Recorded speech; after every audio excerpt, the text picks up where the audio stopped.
If we want to interrupt a pattern of relationships in our life that we continue attracting, where our needs are either not met at all, the relationship is imbalanced, or our needs are met, but we are required to give something up in order to get that need met, something we don't want to give up, or tolerate a behavior we don't want to tolerate, we have to go through some counterintuitive steps. And I think I know where you are getting stuck.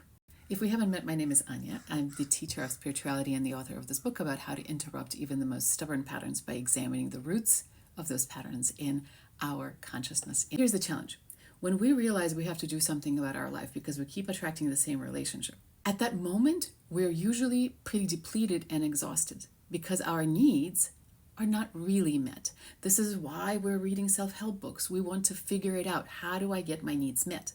The very first step in doing this inner work to detach from this conditioned part of us that was formed when our needs were not met is to suspend the need in order for us to find a place where who we really are has merged with the idea of self that was based on the rules of reality that formed this identity in the first place. This is why identity work takes you in the opposite direction, right? The very first or the most direct path to those core beliefs is to imagine that your needs are never going to be met.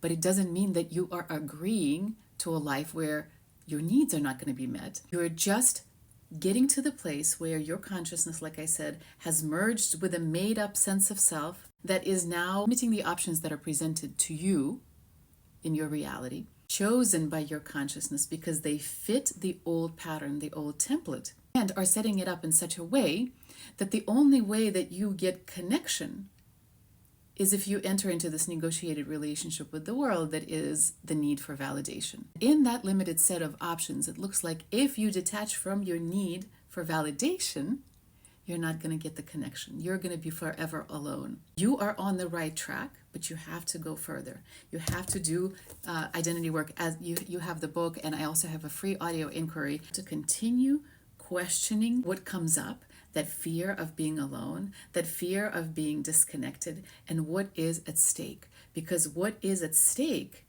we assume is real, but usually it's part of the identity's conditioning. And I teach you how to do this in the book and why it looks so real, because identity always sees the proof of itself. There's enough proof of the fact that you have to seek validation from people in order to be connected to them. If you don't seek validation from people, they're going to turn their backs on you. They're going to disapprove of you. This is reality. It's your reality right now, but it's not the only reality that is available to you. But the only way you're going to see that new reality is if you rise above the conditioning and begin forming relationships in your world from this new place, right? From the place of wholeness, where your relationships are not based on negotiation and you're creating a relationship that is balanced. I'm going to say something again because it's super important. As you do the detaching from identity, it's very important not to jump on that wagon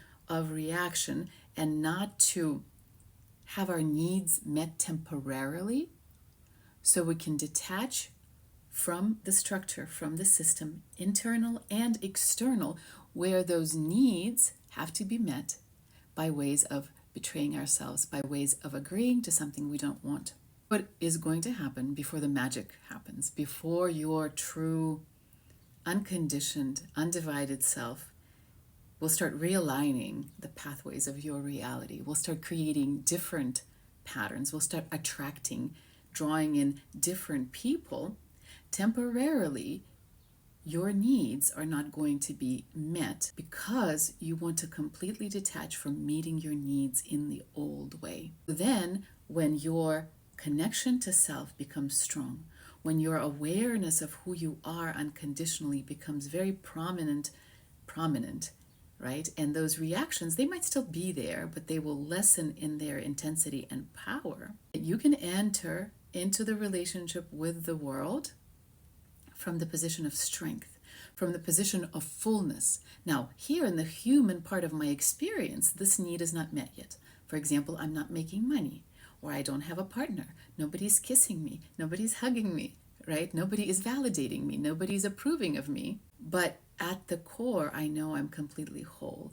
I don't need any of these things to be right for me to be connected to myself. Now, that is a very powerful stance because you're coming at life not with scarcity, give me, give me, give me, right?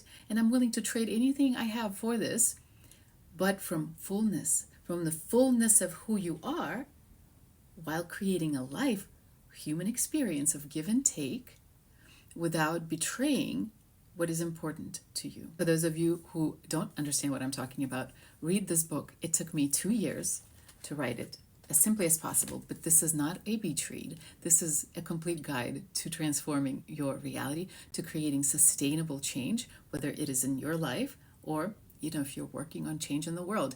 This is the same exact process because it all goes through your own consciousness. You have to transform in here in order for stuff out there to begin transforming. Check this out here on TikTok Shop.